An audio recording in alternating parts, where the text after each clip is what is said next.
Hello बच्चों, तो आज हम पढ़ेंगे रेस्पिरेटरी पिगमेंट्स को। ठीक है, रेस्पिरेटरी पिगमेंट्स जो वो हमें पता है उसकी डेफिनेशन क्या होती है।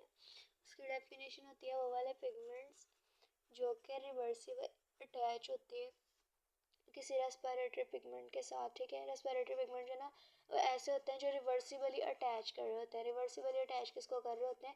ट्रांसपोर्ट होने वाली गैसेस को। ठीक है, मतलब वो गैसेस जो ट्रांसपोर्ट होंगी, ठीक है, जो ट्रैवल करेंगी, जिनकी ट्रांसपोर्टेशन होगी, उनके साथ रिवर्सिबली अटैच होते हैं कौन? Respiratory pigments. कैसे होते हैं? रिवर्सिबली अटैच होने से ये मुराद है कि कहीं ज़्यादा कंसंट्रेशन एक की हुई तो दूसरी ने उतर जाना है, दूसरी की ज़्यादा हुई तो पहली नहीं उतर जाना है, ये होना है रिवर्सिबली अटैच होना। ठीक है, अब रेस्पिरेटरी पिगमेंट्स बहुत सारे होते हैं हमारे अंदर, जो वो हीमोग्लोबिन है, इसके अलावा मायोग्लोबिन है। ठीक है, अब जो है ना हीमोग्लोबिन और मायोग्लोबिन पे बात कर लेते हैं, इनमें फ़र्क क्या होता है। ठीक है, जो हीमोग्लोबिन है ना, इसका एक और नाम होता है, वो होता है मसल हीमोग्लोबिन। ठीक है, क्या होता है? Muscle haemoglobin. लेकिन हीमोग्लोबिन का कोई एमबी वाला नाम नहीं होता, मायोग्लोबिन वाला नाम नहीं होता। ठीक है, अब इसकी बात करें, इसके अंदर पॉलीपेप्टाइड्स कितने हैं? तो इसके अंदर जो 4 पॉलीपेप्टाइड्स है ना, उनकी चेन होती है। ठीक है, कितने चेन है? 4 पॉलीपेप्टाइड्स की चेन है। इसके अंदर कितने पॉलीपेप्टाइड की चेन है? इसके अंदर 1 पॉलीपेप्टाइड की चेन है। मतलब मॉलिक्यूलर वेट किसका थोड़ा है? मॉलिक्यूलर वेट थोड़ा है एमबी का। ठीक है, मॉलिक्यूलर वेट किसका थोड़ा है? एमबी का थोड़ा है। और जो एच बी है उसका जो मॉलिक्यूलर वेट है वो क्या है? वो ज़्यादा है। ठीक है, अच्छा, अब जो 4 पॉलीपेप्टाइड है ना, मैं बताती हूँ कैसे होते हैं। ये मेरे पास एक पॉलीपेप्टाइड है, ये एक पॉलीपेप्टाइड है, ये एक। अब जब पॉलीपेप्टाइड एक से ज़्यादा हो जाता है ना, पहली बात तो ये कि स्ट्रक्चर चेंज हो जाता है, तो इसका जो स्ट्रक्चर है वो कैसा होता है? क्वाटर्नरी होता है। लेकिन जो मायोग्लोबिन है उसके पास कैसा स्ट्रक्चर है? उसके पास एक ही पॉलीपेप्टाइड है। ठीक है, जब एक पॉलीपेप्टाइड है ना, तो स्ट्रक्चर जो है वो टर्शरी ही रह जाता है, नेक्स्ट जो है ना वो आगे अपग्रेड नहीं होता। ठीक है, अभी जो इसका स्ट्रक्चर है ना पॉलीपेप्टाइड का, ठीक है, एक पॉलीपेप्टाइड के ऊपर जो है ना वो एक हीम ग्रुप होता है। ठीक है, और जो एक हीम ग्रुप है ना उसके ऊपर एक आयरन एटम होता है, और जो एक आयरन एटम है ना वो एक ऑक्सीजन मॉलिक्यूल के साथ अटैच होता है। ठीक है, तो यहाँ पे हमारे पास 4 पॉलीपेप्टाइड है तो 4 हीम ग्रुप हो गए। ठीक है, लेकिन ये जो है इसके अंदर कितने हीम ग्रुप होंगे? जो हमारे पास मायोग्लोबिन है। अच्छा, मुझे पहले लगता था कि इसके अंदर हीम ग्रुप नहीं होगा, इसके अंदर कोई और ग्रुप होगा, लेकिन इसमें भी हीम ग्रुप ही होता है। ठीक है, तो इसके अंदर एक हीम ग्रुप होगा। ठीक है, अब इसके अंदर एक हीम ग्रुप है और इसके अंदर 4 हीम ग्रुप है, तो इसके अंदर जो है वो 4 आयरन के एटम्स होंगे, इसके अंदर एक आयरन का एटम होगा, और 4 आयरन के एटम्स जो है वो 4 ऑक्सीजन के मॉलिक्यूल्स के साथ अटैच होंगे, और एक आयरन का एटम एक ऑक्सीजन के मॉलिक्यूल के साथ अटैच होगा। तो टोटल इसके साथ 2 एटम्स अटैच हो रहे हैं ऑक्सीजन के, और यहाँ पे जो टोटल कितने हैं वो कितने अटैच हो रहे हैं? 8 ऑक्सीजन के एटम्स अटैच हो रहे हैं। अब हम अफिनिटी की और मतलब ये बात कर लेते हैं कि बहुत ज़्यादा स्ट्रांगली जो अटैच होता है ऑक्सीजन के साथ वो कौन होता है? तो वो ऑक्सीजन मायोग्लोबिन होती है, ये स्ट्रांगली अटैच होती है। इसकी जो वो ना अफिनिटी वो ज़्यादा होती है, अफिनिटी वो क्या होती है? ज़्यादा होती है। लेकिन अगर हम इसकी बात करें कि इसकी जो अफिनिटी है क्या वो ज़्यादा होती है, तो वो नहीं, वो थोड़ी होती है। ठीक है, और इसके अलावा अगर बात करें कैपेसिटी की बात कर लें, ठीक है, तो कैपेसिटी किसकी ज़्यादा होती है? हीमोग्लोबिन की या मायोग्लोबिन की। ठीक है, तो जो मायोग्लोबिन है उसकी कैपेसिटी है थोड़ी, और जो हीमोग्लोबिन है उसकी कैपेसिटी क्या है? ज़्यादा है। सारी बात है, 8 आइटम्स है, यहाँ पे क्या है?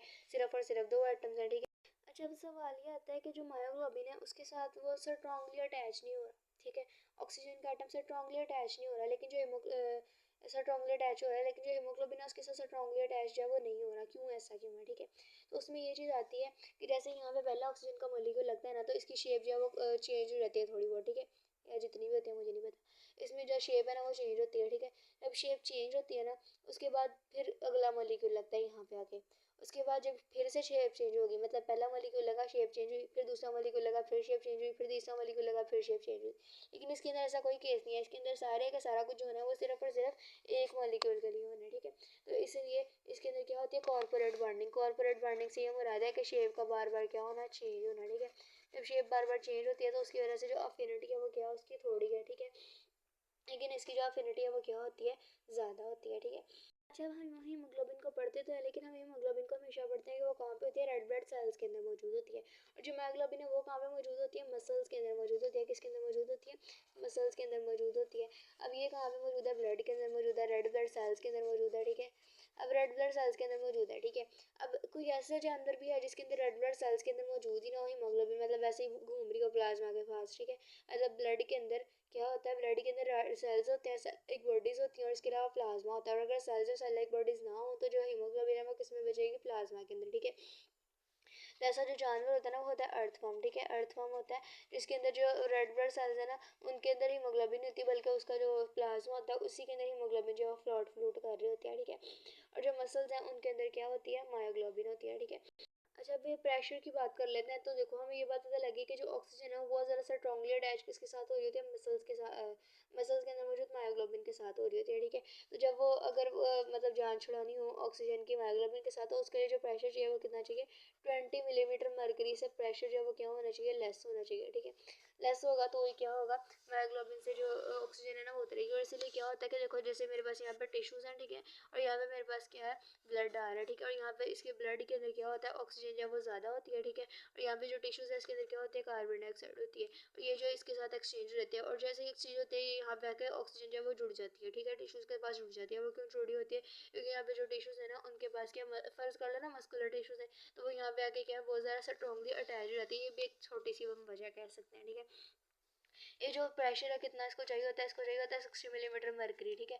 वैसे यहाँ पे भी इतना ही होता है, 60 मिलीमीटर मरकरी का जो प्रेशर है वो होगा, तब जो क्या है वो हीमोग्लोबिन जो है ना वो छोड़ देती है उसको, ऑक्सीजन को, ठीक है। अच्छा अब एक आखिरी बात है कि जो हीमोग्लोबिन है, सॉरी मायोग्लोबिन है, किस किस मसल्स के अंदर मौजूद होती है, ठीक है। मसल्स के अंदर तो मौजूद है, लेकिन जो मसल्स है मतलब ने तो इन तरह के पड़े हैं ना, स्केलेटल पड़े हैं, ठीक है, स्केलेटल के अलावा स्मूथ पड़े हैं, ठीक है, और कार्डियक पड़े हैं। तो जो मायोग्लोबिन है वो किन मसल्स के अंदर मौजूद होती है, तो एक बात जो है वो ये है कि कार्डियक के अंदर होती है, स्केलेटल के अंदर होती है, स्मूथ के अंदर नहीं होती, ठीक है।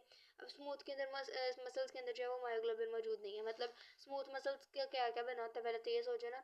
तो स्मूथ मसल्स का जो बना होता है वो हमारे पास ब्लड वेसल्स होती हैं, और जो ब्लड वेसल्स है उसके अंदर क्या मौजूद होता है, ब्लड मौजूद होता है, ठीक है। और जो ब्लड है उसके अंदर क्या मौजूद होती है, हीमोग्लोबिन मौजूद होती है। और जो हीमोग्लोबिन है उसके साथ क्या जुड़ी होती है, ऑक्सीजन जुड़ी होती है।